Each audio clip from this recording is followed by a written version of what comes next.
Bonjour, je m'appelle Aurélie, je suis le GPS de Camping Car TV. Bonjour Aurélie, bonjour les télénautes curieux, généreux et respectueux.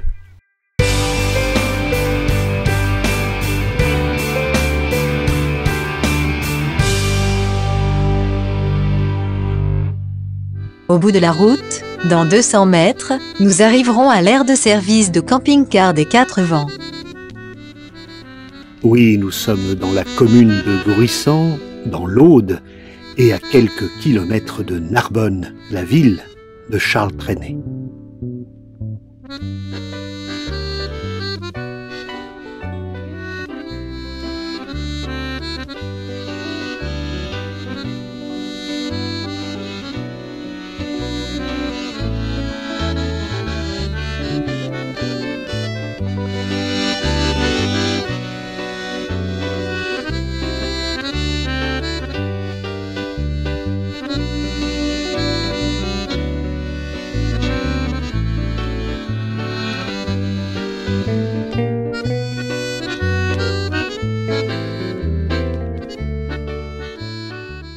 Bonjour Axel, alors on est où ici?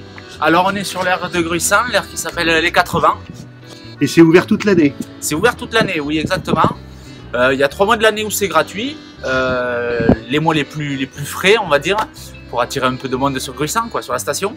Alors il y a environ 170 places, suivant les gabarits, suivant les remorques, s'il y a des grosses remorques ou des gros camping-cars, entre 165 je dirais et 175. Alors avec 3 aires de service pour camping-car, plus de 300 places, Gruissant m'a séduit, cette ville qui fait le pari de l'accueil des camping-caristes.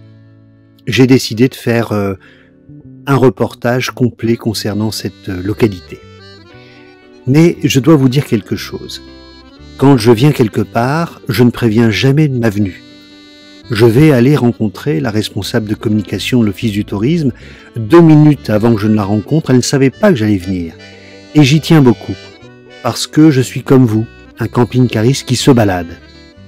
On va commencer par les chalets, un lieu rendu célèbre par le cinéma, et je vais sortir mes appareils.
Bonjour Nelly, on se trouve où ici?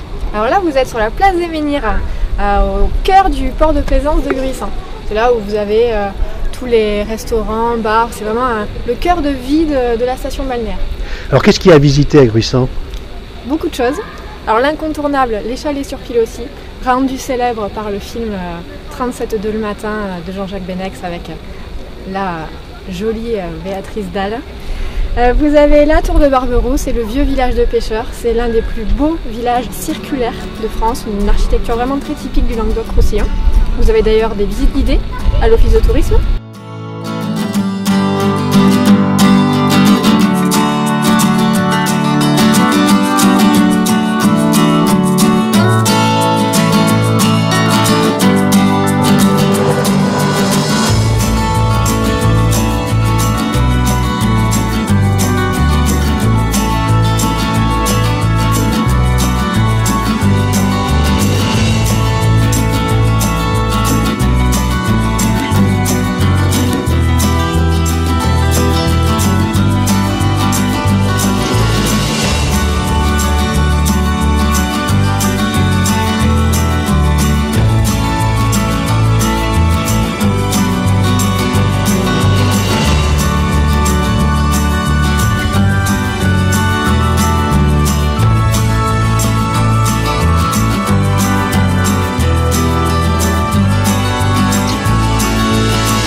Alors dans l'India Club, il y a du vin, mais il y a aussi des bons petits restaurants à Gruissant.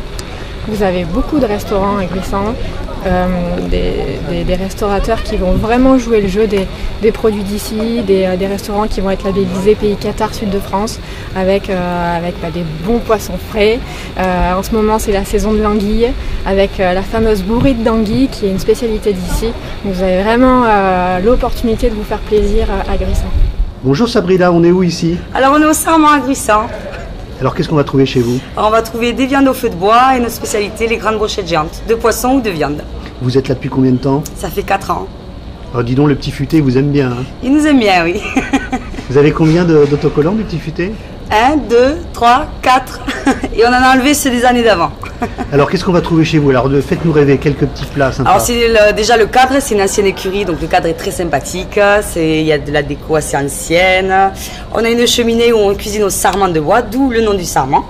C'est pour ça que les grillades sont faites tout au sarment. Des moules à l'aioli? Des moules gratinés à l'aioli. On a une petite carte de tapas aussi pour l'hiver. On fait des très bons vins qui vont avec. Alors quel vin on va boire? Alors on a le Pompadour, on a l'Olio Romanis, qui sont des corbières, on a aussi du Minervois et bien sûr des clapes qui sont de Gruissant.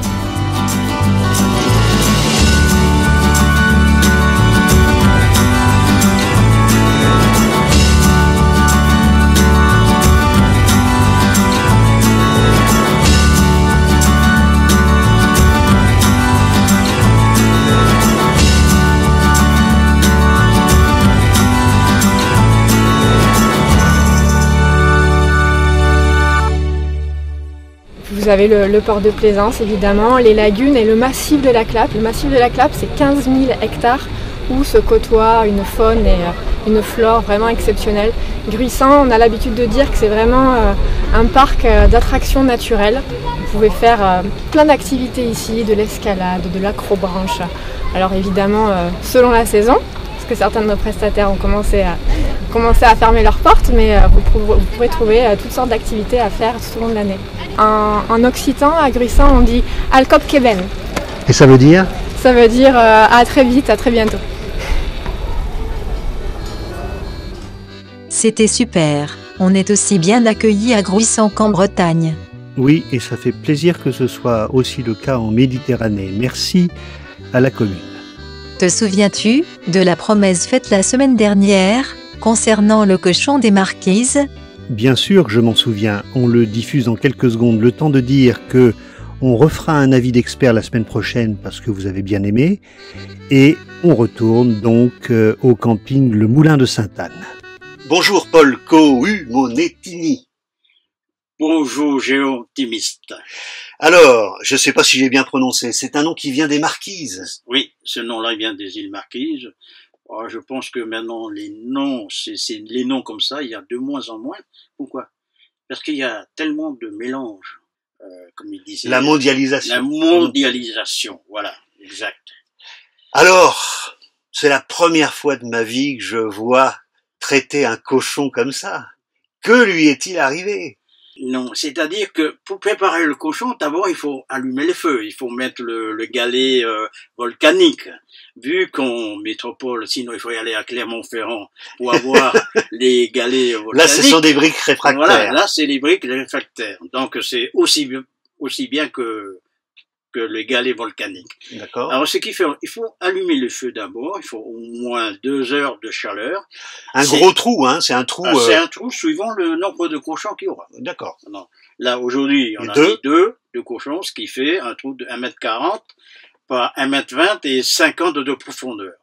Alors le cochon, donc après, on le masse, hein, on le bichonne, on lui fait plaisir avec des tas de produits. Ah oui, oui, le cochon, il faut la pichonner, il faut la caresser, la masser, comme vous l'avez constaté tout à l'heure, comment il faut le caresser, le mettre de la sauce par-dessus, du sel, du poivre, ou alors de sauce huître et le sauce soyou, c'est-à-dire le sauce champignon. Sauce champignon. Voilà. Et il y a du soja aussi, non? Il y a du soja, oui, bien sûr. Sucré ou salé? Entre les deux. Mi-figue. Mi-figue, mi-raisin. Mais soja quand même. Soja quand même. Et puis alors, le cochon va vivre des épreuves successives. Et d'abord, il se retrouve entouré de feuilles de bananier. Ah oui. C'est-à-dire que là, il va passer quand même, ces cochons, ils vont passer au moins 4, 5, 6 heures dans le four. Si vous voulez, au bout de 4 heures, c'est cuit, mais on le laisse toujours, parce qu'au bout de 4 heures, la chaleur stagne, il ne pourra pas augmenter, ni, bien sûr, ils vont baisser. Ils vont la chaleur baisser, va baisser. Alors, Donc ça va confire. Oui, voilà, exactement.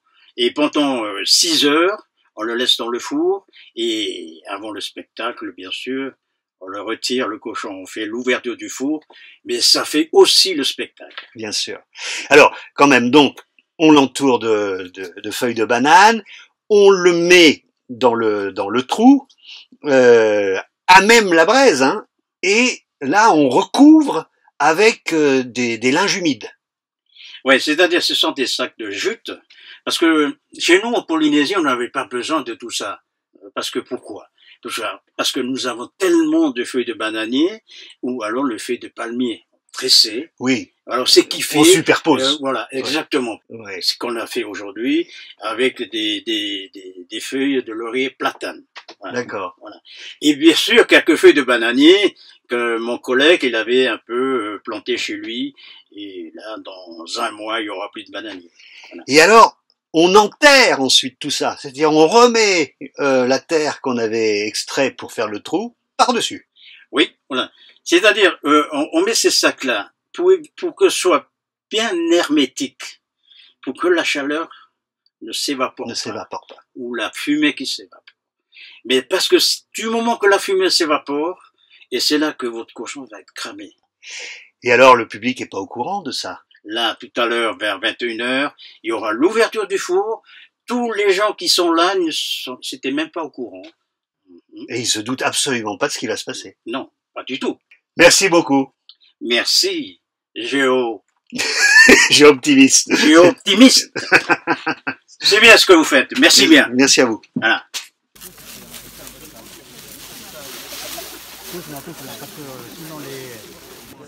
Servez-vous. Servez-vous, oui. On fait moins de temps, maintenant.